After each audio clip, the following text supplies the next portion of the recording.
So good afternoon, everybody. I don't know what's the time for you in Melbourne, Jamie.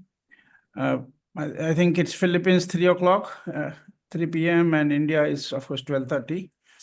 So welcome everybody. My name is Manoj Onkar, and I will be leading this session. I have my partner from Philippines, Aljor Pereiras. Aljor, can you wave your hand? Yeah, okay. So he's a partner and we do our OD initiatives and in Philippines and Thailand in partnership between our two companies. And we welcome you to this introductory masterclass for our OD program called ODeX, that is OD experts. Right. Joey, it's okay. That's I got okay. that. Yeah. But everybody else, keep your videos on and make it interactive. That will be fun. And let's start with this. Why don't you say a line about yourself, whatever way you would like to introduce yourself? Just go ahead so that we can hear you. Everybody, take a minute to introduce yourself in brief. Hey, good afternoon, everybody. So I'm Shashikant here from Bangalore, working with a company called CleverTap as a senior customer success manager. So primarily in terms of what I'm looking out of this session is, so I was introduced to the session by Sham, and just want to get some insights and some clarity on a few things, and then take it forward from there on. Brilliant. Thank you very much. Yes, jump in.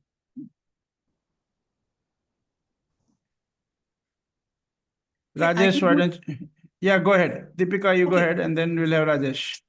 Yeah. Okay. So I am Deepika Bhattacharya. Been in the industry for more than 3 decades. Now I'm an independent coach and consultant, and OD as a subject is something which is very interesting. We have various dimensions to it. So I wanted to understand a little better and deeper to see how I can, leverage that in my consulting career. Perfect, Deepika. Thank you. And did you say where you're from? I'm from Delhi. Delhi. Okay, great. Thank you very much. Rajesh. Hi. Good afternoon, everyone. I'm Rajesh Soni here from India, Ahmedabad. I'm in a business of electronic security and surveillance last 34 years plus. And we are one of the pioneer in this industries and catering to a various government and private customers here in India. Fantastic. Thank you very much, Rajesh. Okay. Who would like to go first? Next. I'd like to go. Please. Hi, I'm Siddharth Shah, and I have about 25 years of experience in learning and organization development consulting. So I've been a consultant for about 8 to 10 years, and then I had taken up a job. This was during the pandemic season that I had taken up a job. And right now I'm a consultant again. So that's about me, and I look forward to having this session with you. So thank you so much, Manoj. And I think you had invited me for this session. Great. Thank you very much, Siddharth. Welcome. Thank you. Thank you so much. And which city did you say you're from? I'm from Hyderabad. Hyderabad. Okay, great. Thank you. Okay. Paresh bhai, do the honors. Sure. So myself, Paresh Manushali, I'm a PhD in biotechnology. So I'm one of the promoter director of Yashraj Biotechnology Limited, currently looking after the entire operations. We are into bulk manufacturing of diagnostic reagents, and we are supplying across the world this diagnostic reagent, and I'm looking forward for this organizational structure development program. Thank you.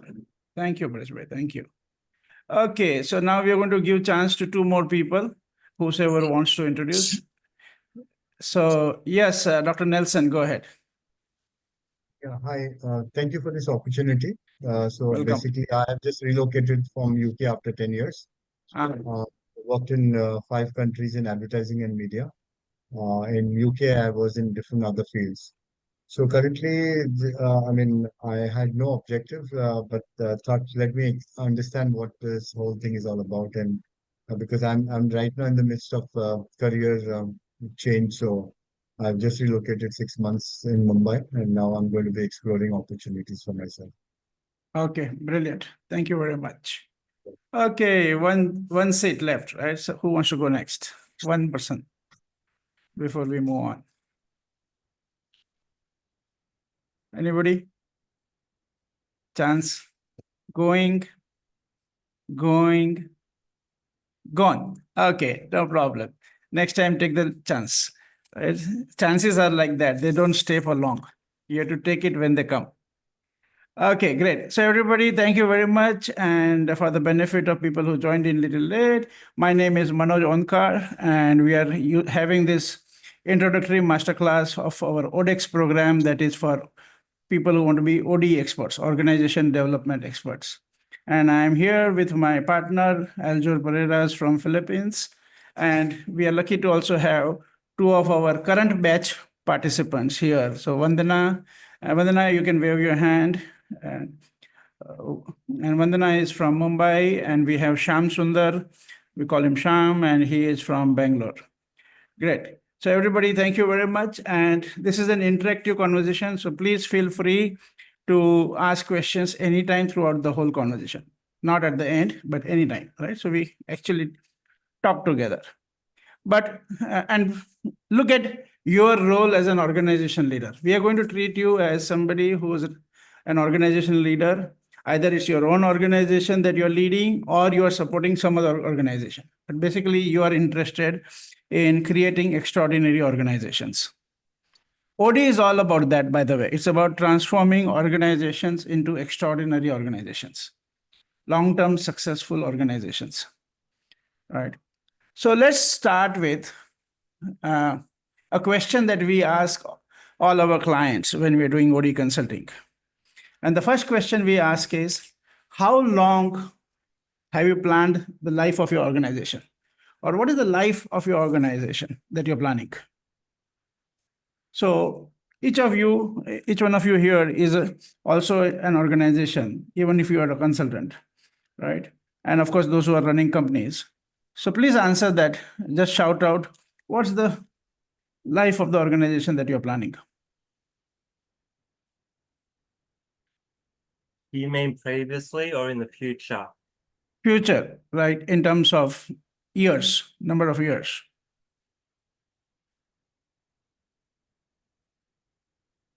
So mostly I get this response. That is, many entrepreneurs tell us, I didn't really think about this. And then we encourage them, okay, now think. And most of them then answer, and they come up with some really interesting answers, which I will not share right now. First, I will hear from you, then I will share.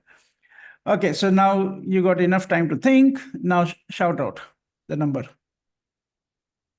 5 or 10 years. 5 or 10 years. Okay, thank you. Rajesh? Next 25 years at least. Next 25 years. Okay, thank you. Somebody else? Just jump in. Yes. I can.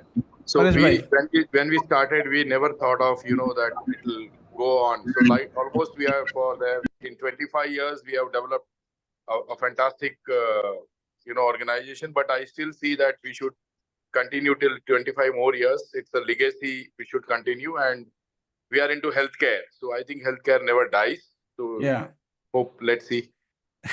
Great, fantastic. Deepika, I got your answer, lifetime, right? Somebody else, one more person.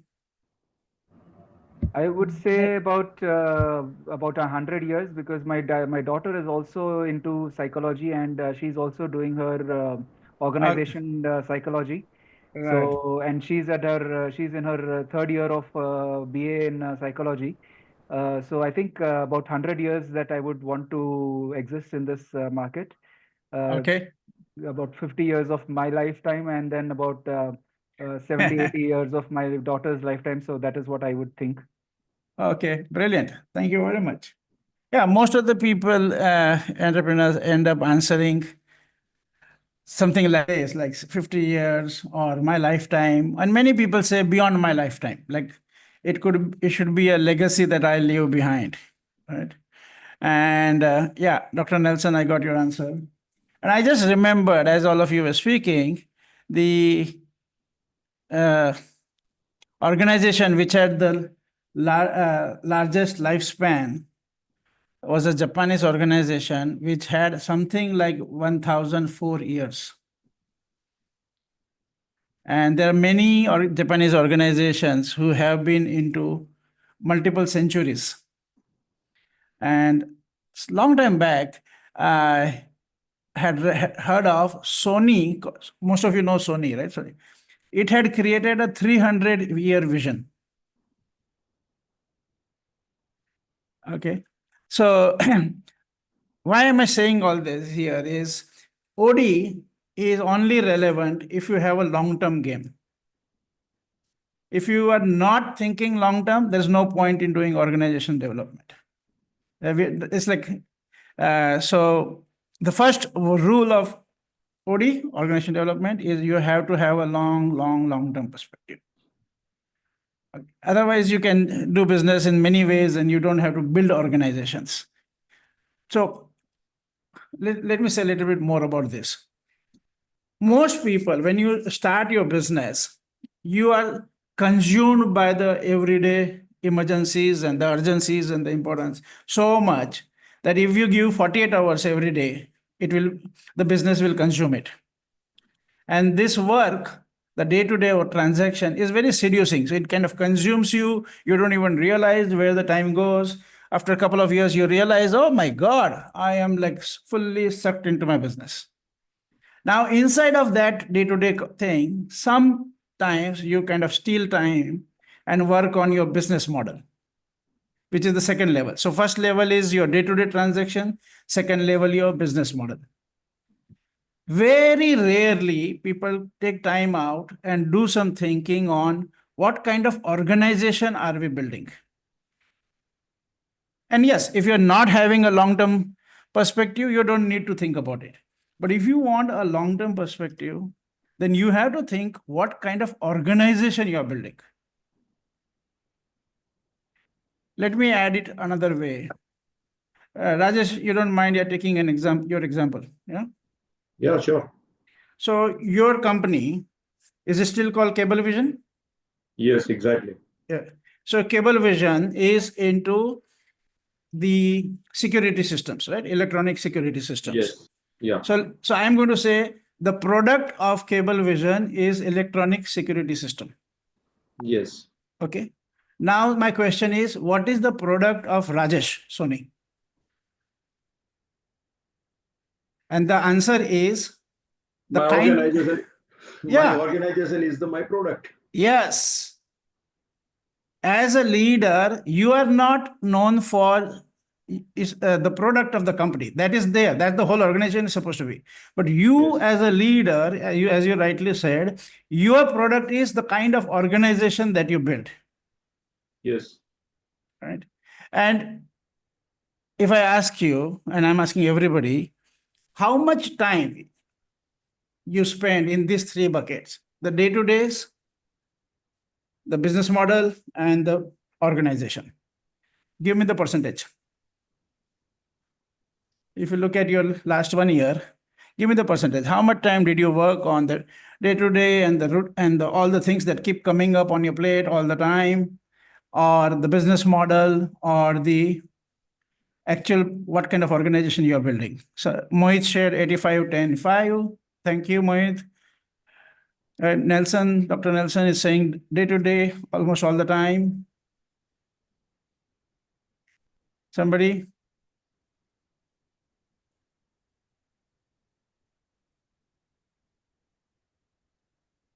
Just shout out. Mine is like 30, 50, and 20. Okay. So you're spending a lot of time on your business model. Is that what you're saying? Yes. Okay, great. Thank you. Jamie is at 60, right? And 60, 10, 30, great. 85, 10, 5. That is Binde. Binde. Thank you very much. So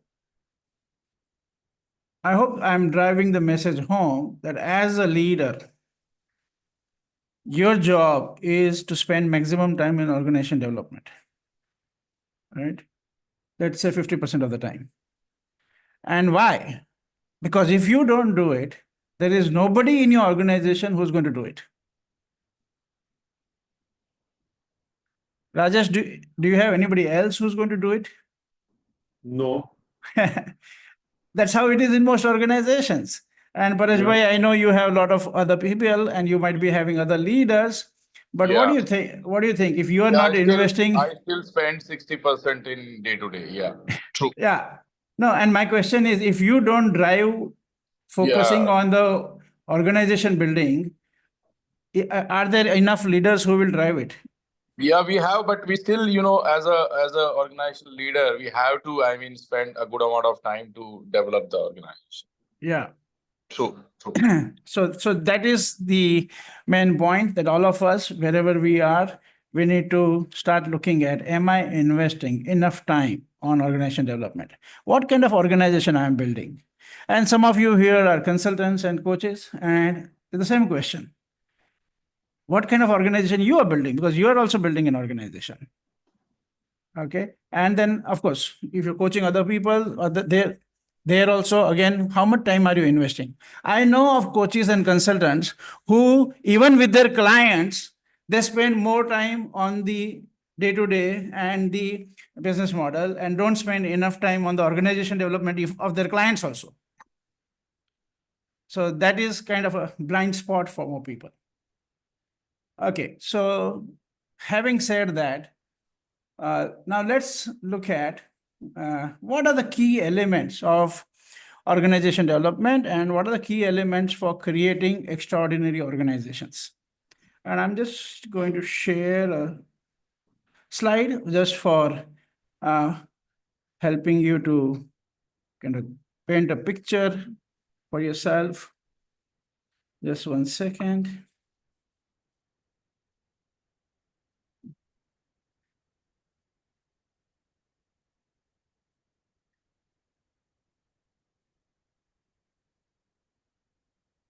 Okay. Are you able to see the screen? Yeah? Yes. Thank you. Thanks, Nidhi. Thank you.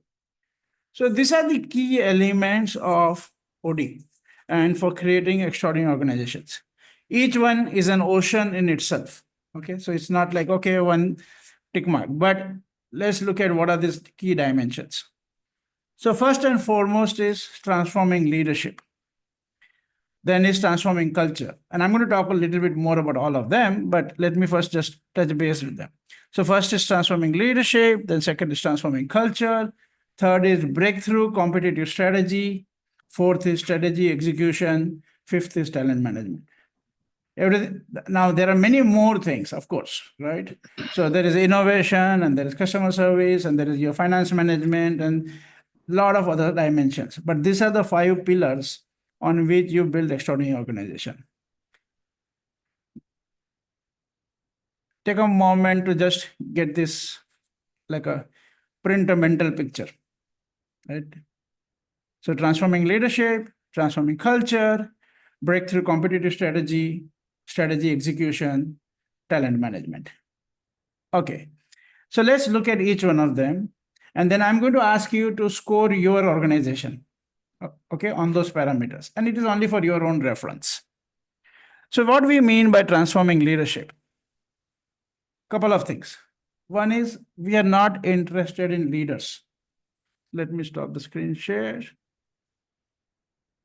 So we are not interested in leaders. Leaders is an individual phenomena. One of the aspects of organization development is to move from individual focus to organization focus. Okay, and we're going to talk in some other context also for move from problem solving to actually system building. Okay, but right now in the context of leadership, when we are saying we are not interested in leaders, but we are interested in leadership, what can you get out of that? Not interested in leaders, but interested in leadership. What does it mean for you? Somebody? How they drive their team is what the leadership is. Okay, thank you, Nidhi. Somebody else? I think leadership is just a quality of a leader, but leader is just a person or a designation attached. But leadership is the quality of a person. Okay, good. Thank you. According to me, it's not the person, it's a quality of the person who owning that chair. Okay, good. Thank you. How we are looking at, most of you, what you responded is quite right, in the right direction, I would say. One important element is we are looking at everybody providing leadership. And in the current understanding of leadership, that's not happening. Because people think, oh, it is some roles who should provide leadership. No, that is outdated. That is a 19th century game. If everybody in your organization is not having the environment to provide leadership, what is leadership? Let's really look at it. I would say key elements of leadership. I'm not covering everything, but key elements of leadership is ownership, right? Is responsibility, is taking initiative. And you can add more components. That's not the point here. But if I'm saying everybody in their way can provide leadership. And if they're not, you're missing out the whole point. So if you move from focus of individuals to actually building the system, building the organization, that everybody is providing leadership, that's what we are talking about. And that's the rule of OD. Okay. And OD is very different from the traditional training coaching game, because the traditional coaching game, training game, is about improving individuals, is about improving or fixing individuals, right? OD is not about that. It's about building the system, right? Now, so first level of leadership, I am just going to touch base here. We are not doing the 6-month program in 60 minutes, right? But this is what we want to focus on. Now, what is the other role of leadership? The other role of leadership is to die. The leadership means what? To die. What does it mean? To give up the attachment to the past. To give up the attachment to what we know about the industry, what we know about ourselves, what we know about the organization, what we know about the future. Unless you are not dying, you are not getting born again, right? And which means you're not getting ready for the future. What is the job of a leader? The job of the leader is not to know and be an encyclopedia of the past. No, the job of the leader is to take the organization into the future. So your marriage to the past is actually going to come in the way. Oh, this is how the industry used to happen. No, this is how it was. Sorry. Every industry, you know it, right? You talk about it, but you don't allow it to really hit you in your gut. Is every industry is going through disruption. Already going through disruption, will continue to go through disruption, at least three existential disruptions in the next 10 years. So much so, these disruptions that we are talking about are not necessarily only for the companies, like the whole industry will get redefined. And I'm saying at least 3 such disruptions will happen for every industry in the next 10 years. And each company, doesn't matter how successful you are, each company is just one disruption away from an existential crisis. Each company. And all of you know companies who were much bigger than yours and they got disrupted. Do you know? Name some of them, please. Kodak, for example. Kodak, okay. Nokia, for example. Yes. Sorry? Nelson? Ambassador car. Ambassador, yeah. And some people have kind of got disrupted and they've survived again. And if you look from that, you could even like talk to GM and Ford and everybody, right? So there are thousands of examples of companies who were thousands of times bigger than yours. and still got disrupted. Because the leaders did not die. And die, I'm not talking physically. They didn't die from in their understanding and attachment to the past. And they were not in the sensing of the future mode. See, the future is always emerging. It's like a wave in the ocean. If you want to surf the wave, yeah, it's good to have all the knowledge about the ocean and everything else, but that wave doesn't care about all your knowledge. In that moment, either you will sense the wave and you will ride it, or you're going to get disrupted. No history is going to save you. Right? Even if you have written a thesis on ocean, doesn't matter. Either you sense the wave or you get disrupted. So the kind of leadership that is required, which is creating an organization which is tuned into sensing the future. Not just they are sensing the future. Some leaders are to some degree, but they think that's enough. No. You will have to create the whole organization sensing the future. That takes me to the next part, which is the culture and transforming culture. Now, as you deal with culture, you have to deal with human beings, and human beings are complicated machinery, right?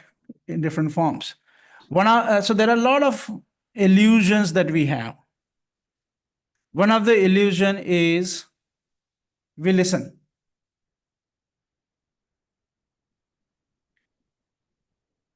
How many of you have this illusion that you listen? So let me give you the good news. Human beings are not designed for listening. They are designed for survival. They're not designed for listening. So if I tell you that you are never ever going to be 12 feet tall, are you going to get upset with me? Rajesh, I'm taking liberty with you. If I say you will never ever be 12 feet tall, are you going to be upset with me? Yes, because this is what I wish, and yes, I never will. No. Do you want to be 12 feet tall? No. No. So I'm saying you will never be 12 feet tall. If I say that to you, will you be upset with me? No. No. You say, of course, I know that. What are you telling me? It's nonsense. I know that, right? It's like, I don't want it. It's not the game. That's not like, it's not my focus. You're talking irrelevant. Same way as human beings are not designed for being 12 feet tall, human beings are not designed for listening.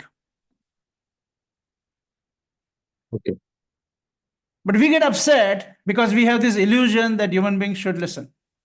And we need to be listening, and we are good listeners, and we need to somehow be there. Right? But once you understand that you are not 12 feet tall, if you want to reach something which is 12 feet at 12 feet height, you will use a ladder, right? Or you will use some structure. It doesn't stop you.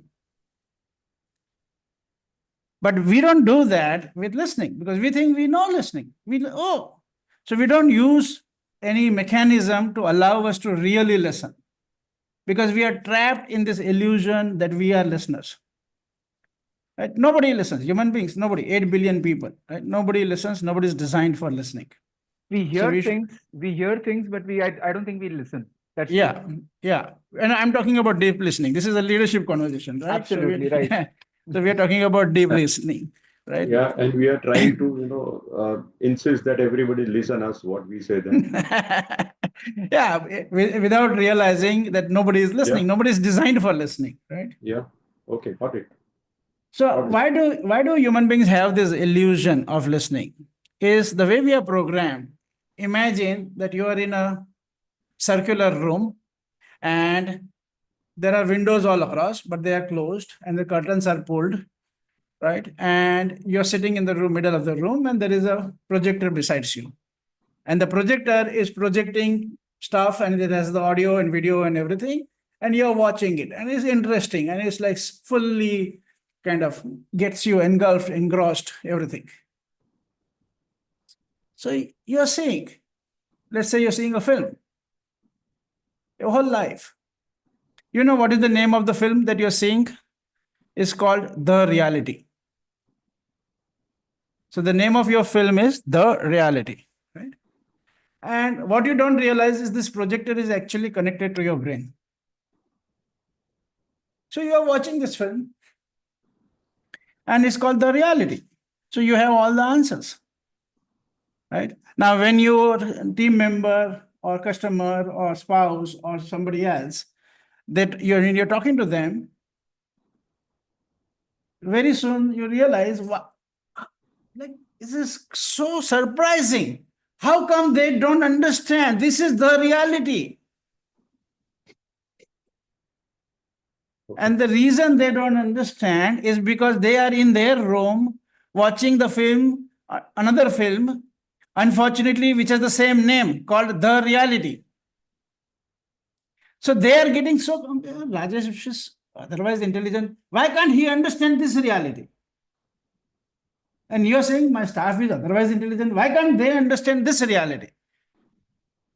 Okay. So to kind of make the long story short, all of us are living in our head.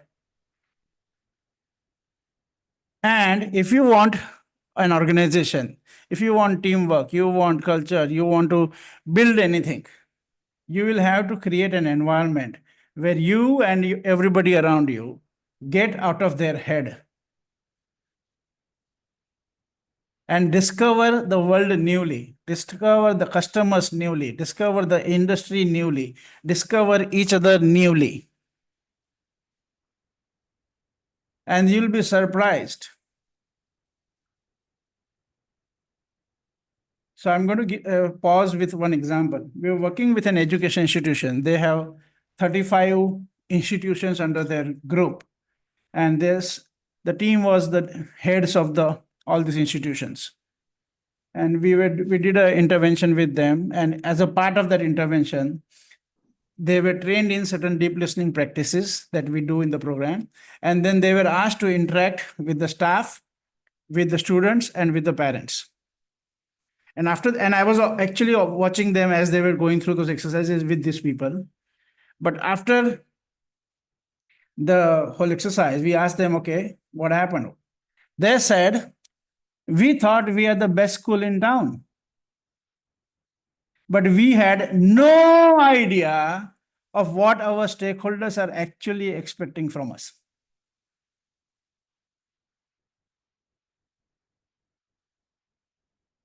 And I promise you, this is not a one organization experience. This is what you will discover for every organization, every leader, everybody. And people have been in the industry for 20, 30, 40, 50 years. And when they go through these exercises and then go out and they say, oh my God, I didn't see the industry. I thought I was a master of this industry. I didn't see it that. I didn't really know that this is what my stakeholders actually expect from me. So again, the point is creating a culture where you and all your team members, associates, everybody are practicing deep listening and rediscovering the industry, rediscovering each other, rediscovering the company, rediscovering what the stakeholders want from you. Okay. Unless you do that, you're going to create strategy from what you know from the past, which is dangerous. So let me pause here. And now I'm going to ask you to score your organization on these two parameters. On the transformed leadership, as I said, a collective leadership, and tuned to sensing the future. And this culture of being out of your head and discovering the world, the industry, the colleagues, everybody newly. So in those two parameters, on a scale of 0 to 10, how much would you rate your organization? Minus marks are not allowed, huh?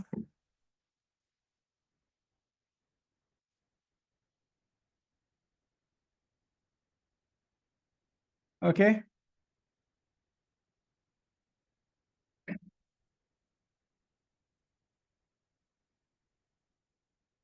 Okay. How much would you rate yourself? Your organization?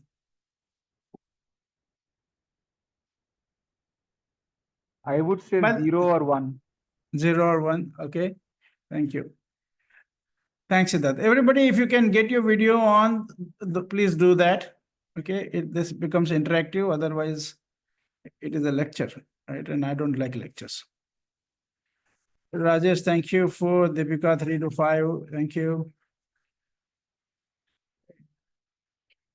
One more person. How would you rate your organization? Or if you're a consultant working with an organization, you can rate that organization. We don't need the name. It's just that you get a point, get the point. That's the whole perspective here. Okay, so let me pause here and let's see if you have any questions of whatever I have said so far. Do you understand what I'm saying? And do you get that? Or you have any questions? Anything?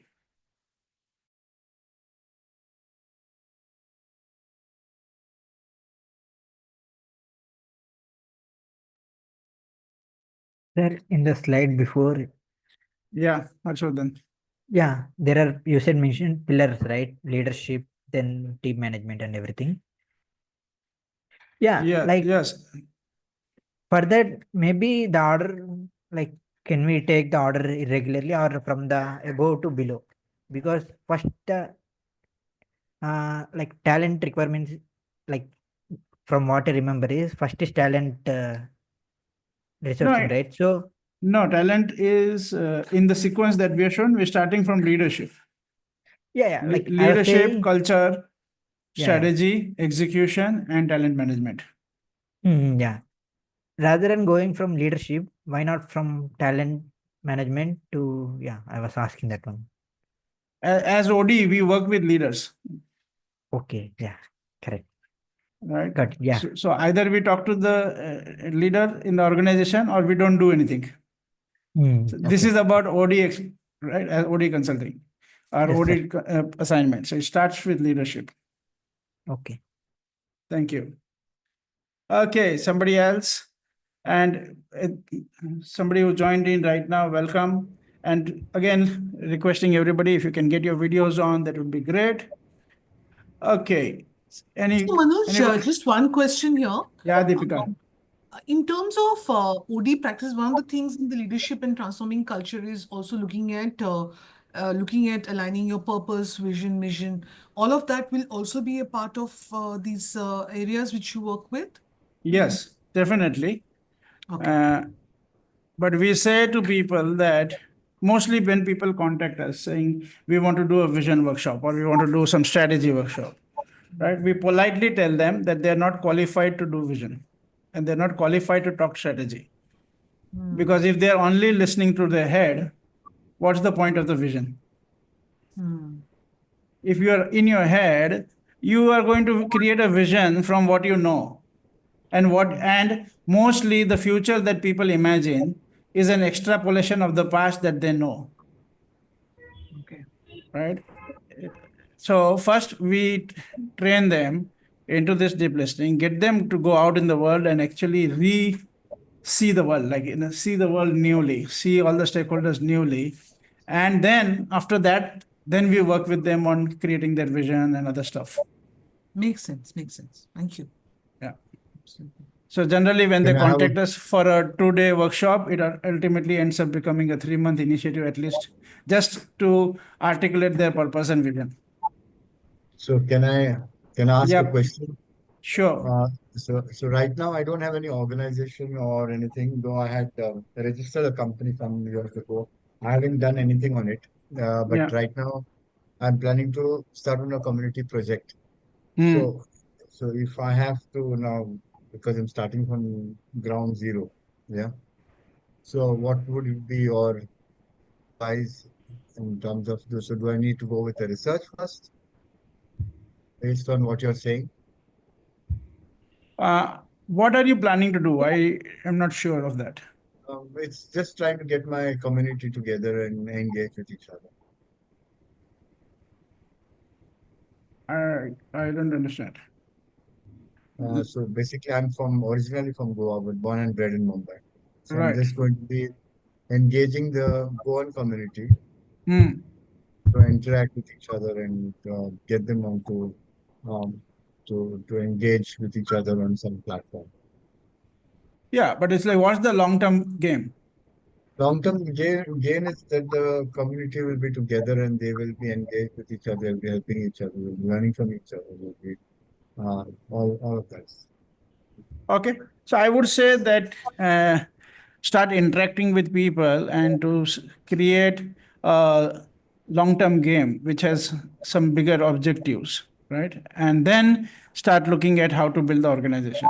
First, just interact with a lot of people and create a common goal from a long-term perspective, right? Like 25-year perspective or more. Thank you. Yeah. Great. Thank you. Manoj, I had one question. So Yes. in the slide that you showed, so the five pillars. So do those five pillars change basis the industry as well? Say maybe from a blue collar to a white collar industry. Does the OD pattern change? Not really. Hmm. We worked with more than 30 types of industries. Hmm. And I don't think it changes. We have IT companies, we have healthcare companies, we have educational companies, we have NGOs, government organizations. Hmm. I don't think this changes much. They see, when you are in the execution phase, those things will become more relevant, which is the fourth phase, right? And of course, this as a component, as part of your strategy, when you are doing the research, those components will change. But that you need to see your industry newly, that remains there. That you need to create a competitive strategy, that is clear. That doesn't change. Doesn't matter which industry. Thank you. Okay, so now let's go to the third part, which is, let me see if I share the screen again. Okay, so this is breakthrough competitive strategy. Okay.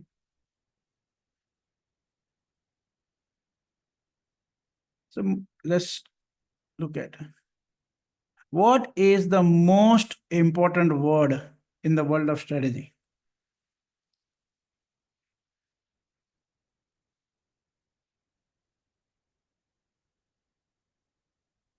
Game plan. Sorry? Game plan. Time frame. Okay, great. No, game plan. Game plan. Yeah. No, game plan. Yeah, good. Let's see. What else? Somebody? What is the most important word in strategy? Setting priorities. Setting priorities. Okay. Somebody else? One more person? I think competition and breakthrough. Okay. Good. So, see, in OD, we have already said the most important word is long term, right? So, I'm not going there. That is now in this conversation, that is taken for granted. Now, the most important word in strategy is no. N-O, no. It's about saying no to lots of good ideas.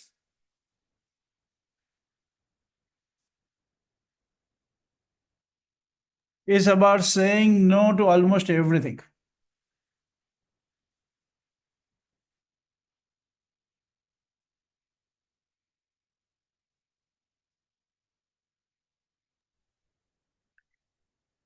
Saying no to lots of good ideas, lots of great ideas, so that you can focus on one thing.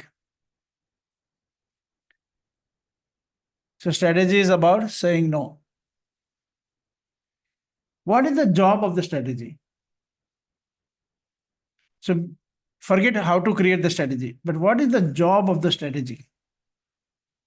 if you create a strategy that should do what? That should achieve your long-term goals. Okay. And also it should give you give the overall company the direction and as to what all steps are involved to get there. Okay. Good. What else? Edith is saying to put people on the path. Yes, you're right. Whatever you said so far is right. Okay. One more person. What is the job of the strategy?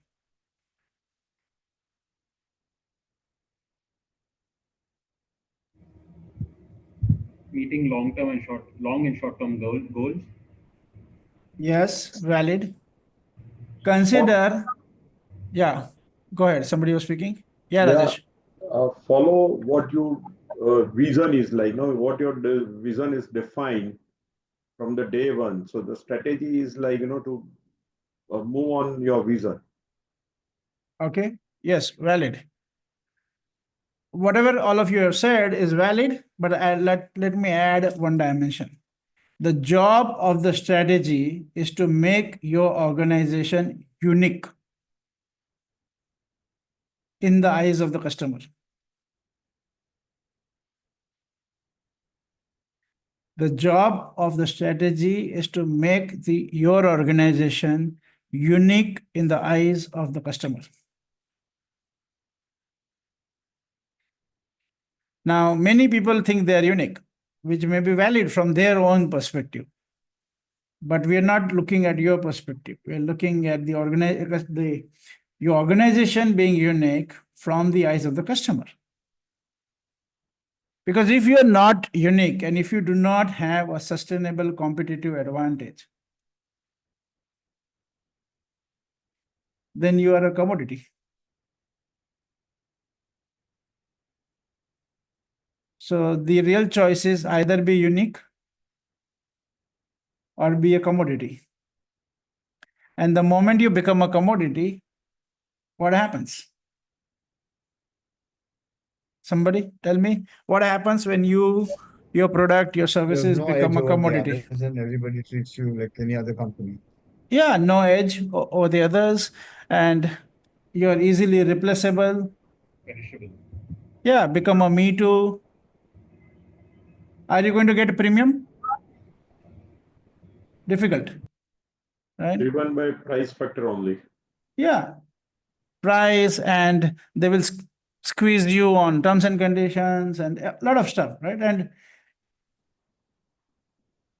yeah, and if you disappear from the market, is anybody going to cry for you? No. Like if one potato supplier stops business and goes into some other business, is anybody going to cry in your city? No. No. Yeah. And that's what happens when you do not have a strategy which makes you unique. You are at the risk of becoming a commodity. And I'll give you one bad news. You have experienced it, but you may not have articulated it. Unfortunately, most of the times, the market tries to make you a commodity. You try to become a special product, special service, special company, and the market is always trying to push you to become a commodity.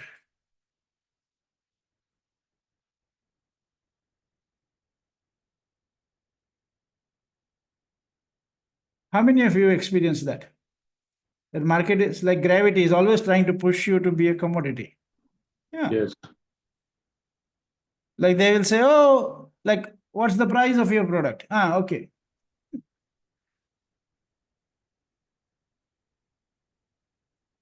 It will keep pushing towards being a commodity. And your job is to make sure that you don't become a commodity. Because the moment you become a commodity, your future is at stake, right? Huge risk. So we have to learn strategy newly. Whatever we have learned about strategy, that's not enough. Because most of the times, the strategies that companies have created, they're not making them unique. They're not making them sustainably unique, because it's not about just unique today, right? How do you have that sustainable competitive advantage? So that's what we have to learn. Okay, so now again, everybody, sorry to remind you, get your videos on, please. Half of the people I can't see. And then now score yourself. Is your company strategy right now making you unique on a scale of 0 to 10? What would you rate? Is your company strategy making you unique in the eyes of the customer? Okay. And if you have a doubt, yes or no, then you look at how much premium you are getting. One way to look at it is how much premium you are getting over the competitors. Right? And how much preference that people are giving you over the competitors, not just because of price, but because of other factors. Right? So I hope you're getting the point here. Yeah. So these are some of the foundational conversations of OD. We have to revisit leadership, we have to revisit culture, and we have to revisit the way we think about strategy. And whatever we have done till now is good, but not good enough for the future. The future needs something more or much more. Okay. And that's why we designed this whole 6-month OD initiative. It's like a very rigorous boot camp. So I'm going to pause here and now tell you a little bit more about the program and the way it's designed.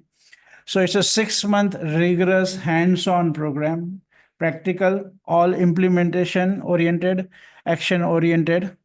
And the structure is in the 6 month, we are having 6 weekends. That is Saturday, Sunday, full time.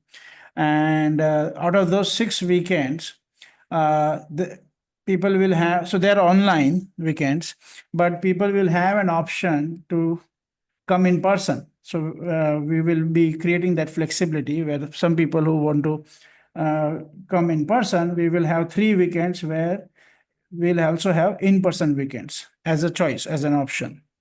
Okay, and then there are 18 classroom sessions, that is the group coaching sessions. It's like a once a week kind of thing.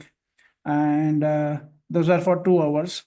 Plus there will be small groups and the support structure for the small groups to actually learn and implement whatever we're doing in a like a completely practical way, and supporting you in the whole journey of unlearning and learning and applying.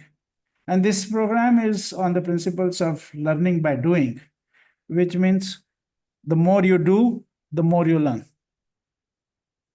Okay. Now, some of the principles that we are working on here, we use Theory U by Dr.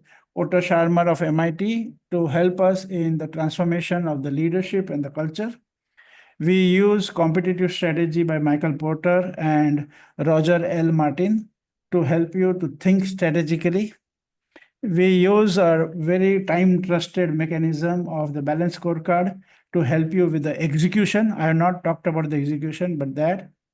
We use our own competency framework method to help you design the talent management.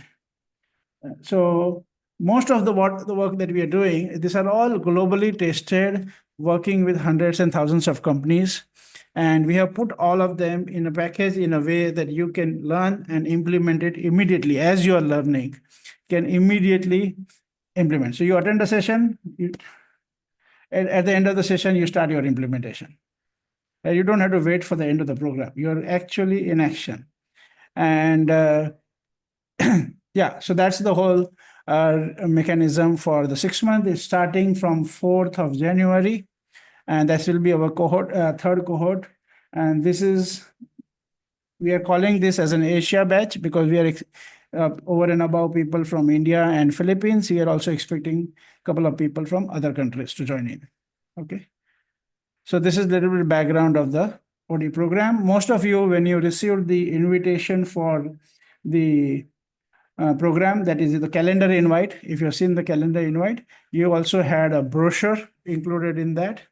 But if you missed it for some reason, I am going to share the brochure link here in the WhatsApp, sorry, in the group. And I would request you to copy it. Okay, 1 second. You'll have to give me a second for that. Yeah, Aljo, you have it ready? The brochure link? No, I don't. Okay, just You- no you- problem.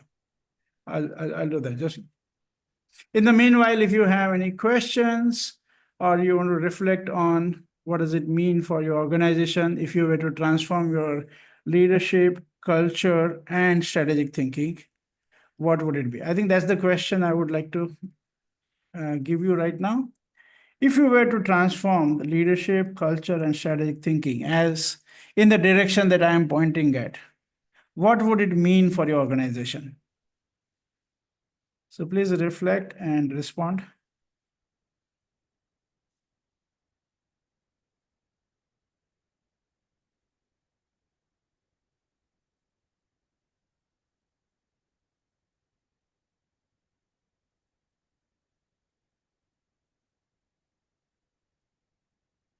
Anybody?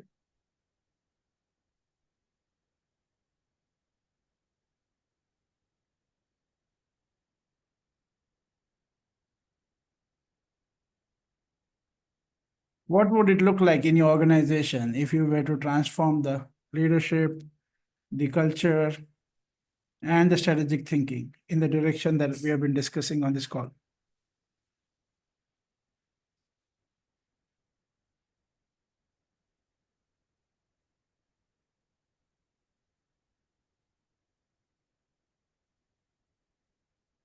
By anything?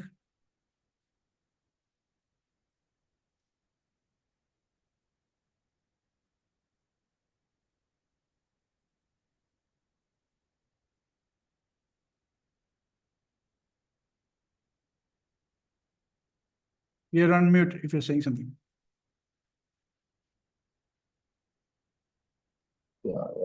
Definitely, I mean, the leadership is like, making everybody taking their own, decisions, not waiting for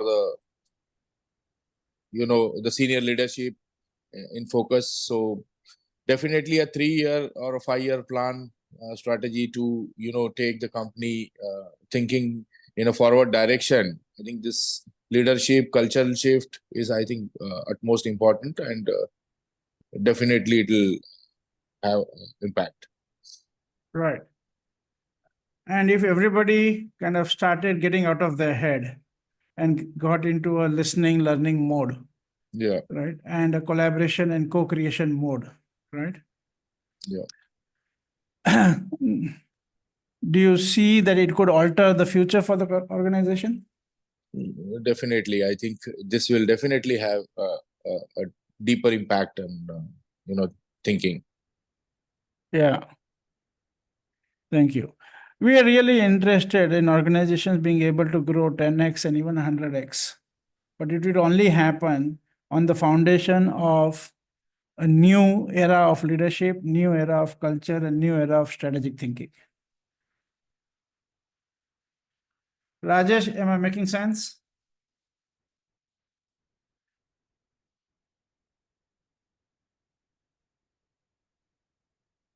You're on mute.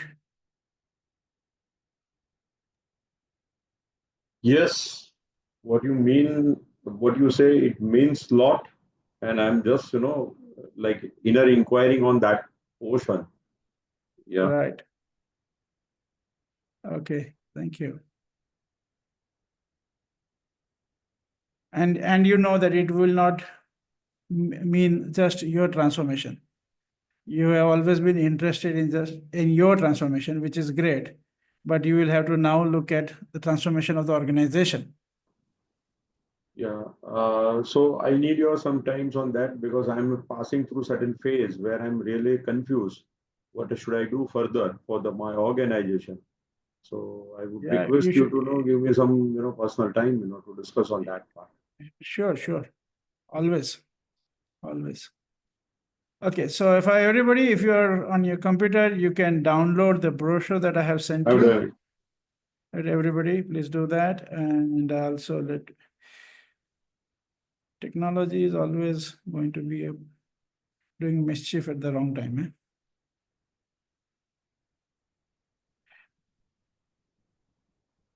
Okay. All of a sudden, my WhatsApp started acting funny, so I had the link there, but I have shared you the brochure itself, and if you open it in any of your browsers, then you will be able to use the links also. Okay. Now let's look at execution, and let's look at a problem that we notice in most organizations. Actually, let's talk about a couple of problems. One of the problems that you will notice is what we call as symptom thinking. There is a problem, and then people try to solve that problem. It's almost like a doctor who specializes in applying Band-Aid. And unfortunately, the way our industries are run, the way our companies are run, we have become Band-Aid specialists. You have a problem, you try to deal with that problem. Okay. So we call it symptom thinking. What we don't realize is the symptom is never the issue. It is what is beneath it, what is causing those symptoms. So in an organizational context, what are the structural issues that are causing the symptoms? So let's look at what do I mean by symptoms. So it could be external symptoms, internal symptoms.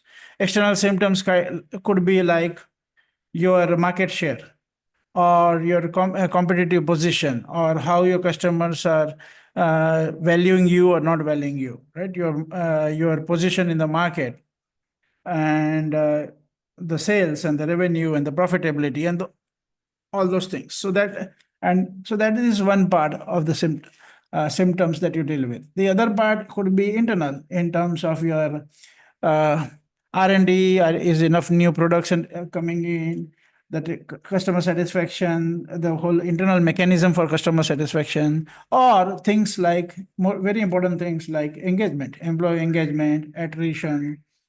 So if you look at all of these issues, or teamwork, right, collaboration, ownership, initiative, if you look at all of these issues, these are all symptoms. Let's say whatever issue you can see easily, it's a symptom. And when you try to fix the symptom, you become a Band-Aid doctor, right?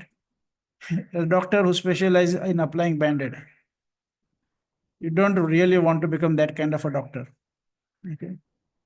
But then you have to ask, what are the structural issues which are causing these symptoms? That's where you have to think a lot, right? That's where you will have to do some real thinking and engage with people. And I'll give you one very common example. Most organizations say they value teamwork. Yes? Yeah. But if you look at their performance management system, their reward and recognition system, it is showing we do not want you to work as a team. We want you to produce results as an individual and get your rewards as an individual.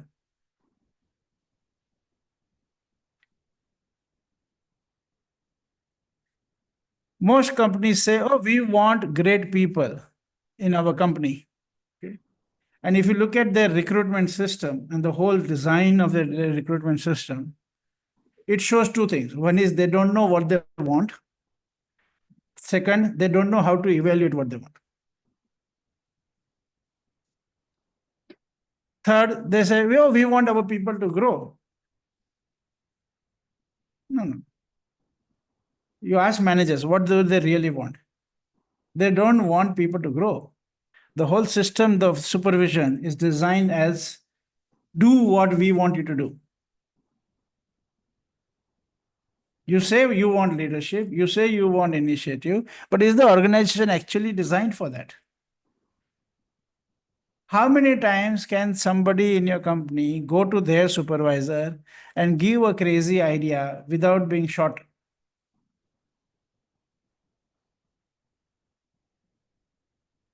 And so you have to start looking at, I'm just triggering your thought process here, and don't get stuck to the example. The point is, consider whatever issues you are seeing internally and externally for your organization.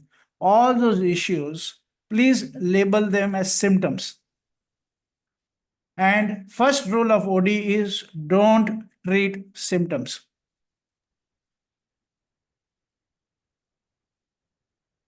Right? You don't want to be a doctor specializing in Band-Aid. So force yourself, force your team, get them, okay, if this is the symptom, what is the structural issue that is causing it?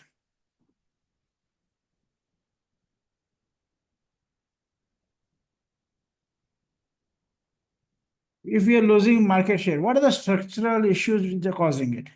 If our products are not being appreciated by the company, customers, what are the structural issues that are causing it? Whatever is your issue, look at it as a symptom. And then start engaging with your team. Okay, what are the structural issues behind this? Start a new inquiry. Don't ask this question, how to solve this problem. Don't go there. It's too premature to go to how to solve this problem. Go to what are the structural issues behind these symptoms. And it's not going to be easy. I'm not trying to make it sound easy, but the point is it will be the right direction to go. Not everything easy is good, right? Otherwise, fast food would have been considered as the best food on the planet. But no doctor has said that.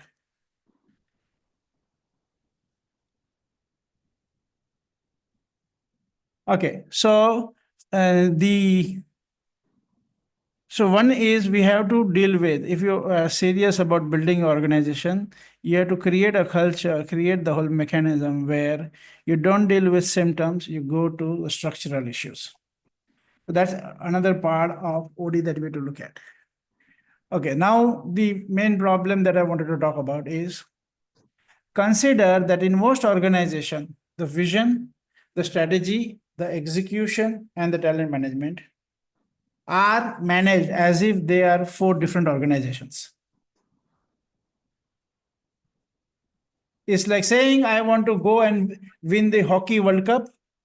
I am playing football. I am having a cricket scorecard, and I have appointed volleyball players as my team members.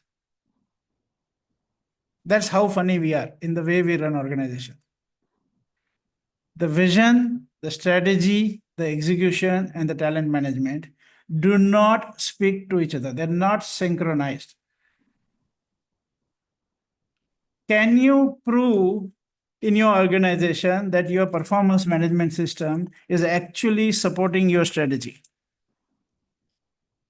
Can you prove in an organization that your promotion system, your recruitment system, by the way, half of the problems in organization start with wrong people in the wrong role. Half of the problems. So is your talent management, performance management, right? And your execution department management, everything in connection with the strategy, connected with the vision, and is everybody aligned? So that's the whole world of execution that you have to master, which is what we're talking about in this program. And we are giving you actual tools to do this. Okay, so if you are if you are in the company, it's your own company, you will be able to implement it. If you're a consultant working with the company, you will be able to implement it. And it's all hands-on, right? So this is what the whole program is about. We have tools for everything, and we are actually training you in those tools, applying those tools, and giving you personal touch, hand holding, to make sure that you actually win. Okay, and in the brochure that we have sent you, you will see a couple of people, participants have also shared what they have, how they have experienced the program. And I'm just going to ask Vandana and Sham, they're in the program. They had completed hardly 25% of the program. But if they want to say something of what's opening up for them as a participant in the program, I'll give them a minute or two. Vandana, do you want to, or Sham, anybody, you want to share something? Sure, I'll go. Okay. I think it's just a couple of weekly sessions and 2 full day sessions over 2 months.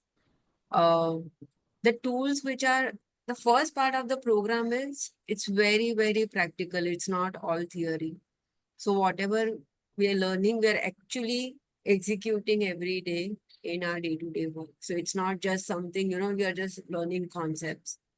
Second, there's smaller groups which are created where we really have ecosystem where we can actually connect, reach out, and share our learnings, learn from each other. So there's a very good ecosystem built up. And some of the powerful concepts of deep listening and the empathy walks and whatever is taught and the practice changes the whole world for us personally and also in our interactions with others. So far I'm enjoying it to the fullest. Thank you. Great. Thank you very much. Sham, do you want to say Yes, something? thanks, Manoj. Yeah. So I've had a background which spanned corporate as well as personally being an entrepreneur, and then moving towards being or rather have been a coach as well. So across the 3 spectrums, one of the key areas has been awareness and listening. Through the first 2 months of the program, what has been impactful for me is the 3-pronged approach that it has brought about. Awareness. Second, where do you have or what are your structures and beliefs that you work on? And third, in the context of, say, probably implementation, what are your limiting thoughts and what is your thought pattern that governs how you engage with the outside world?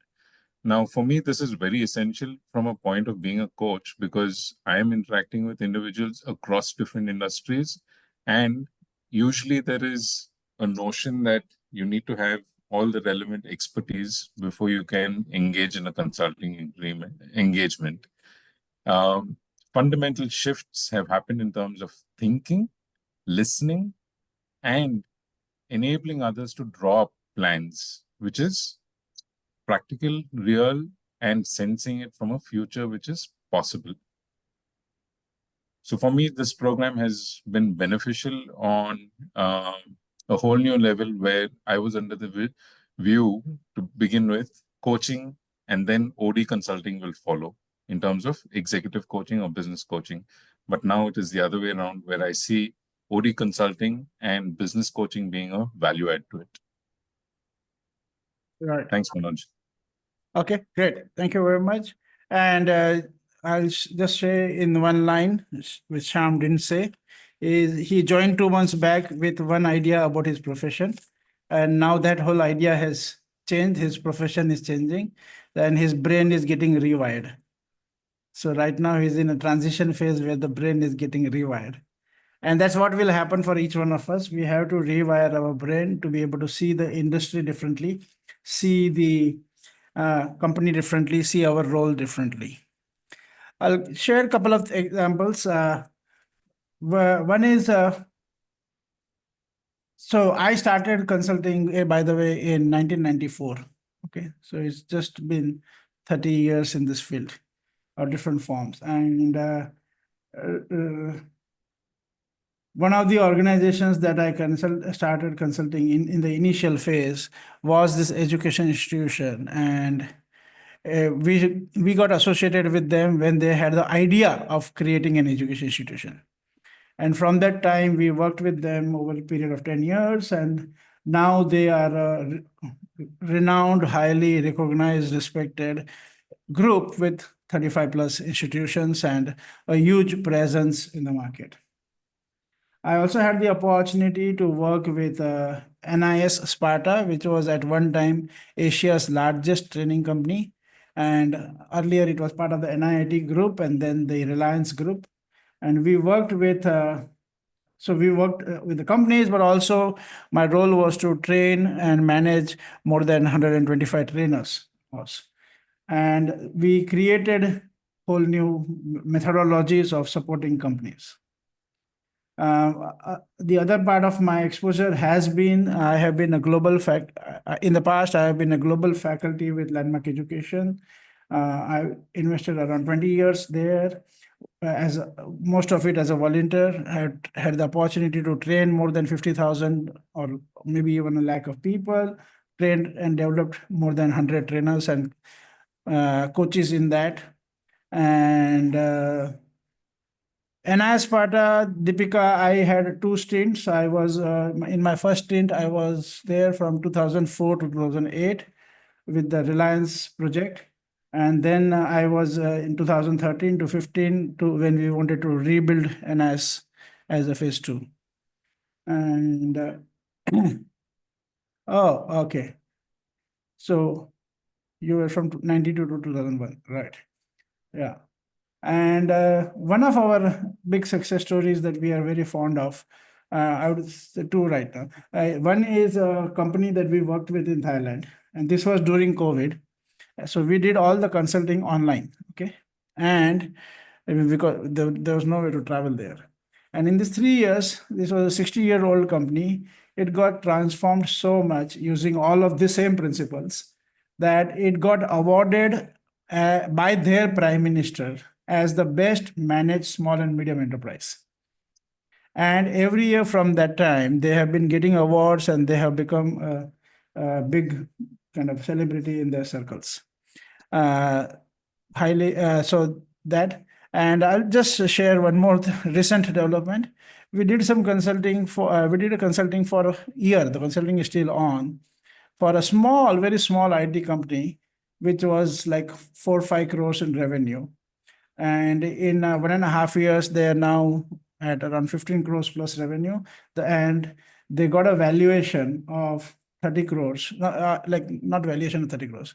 The entrepreneur is now selling his 40% share at 30 crores. And it all shifted because of a couple of key things that we worked on in the same lines. This leadership transformation, culture building, strategy, and execution. The same stuff that we are going to teach, the same thing that we apply in all our consulting also. Okay, so let me pause here and see if you have any questions. And those of you who would like to register in the course, you have two things. If you want to register, there is a link in the brochure. You can register yourself by clicking that. And if you want to talk to us, get some more clarity, I'm going to share my WhatsApp link and WhatsApp number here. And Aljor, can you also do that? So people in Philippines, if you want to talk to me, you can do that. You want to talk to Aljor in Philippines, you can do that. Okay, I have sent my WhatsApp link here. Yeah, and any questions, anything that anybody wants to ask before we wrap up?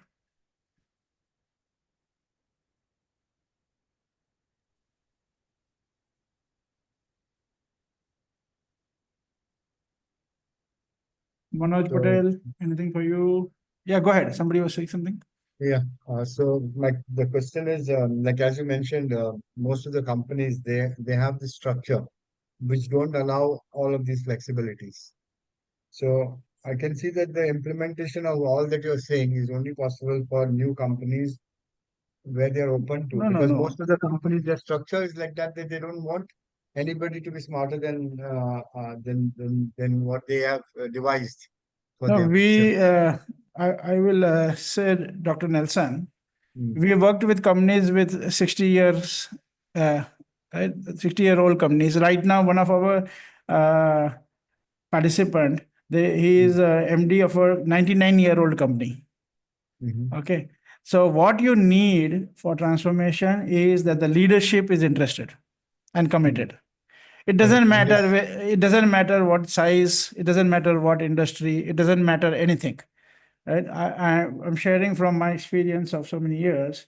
If you have a leadership team which is committed, interested, right, you can cause miracles. If not, then it is going to be trouble.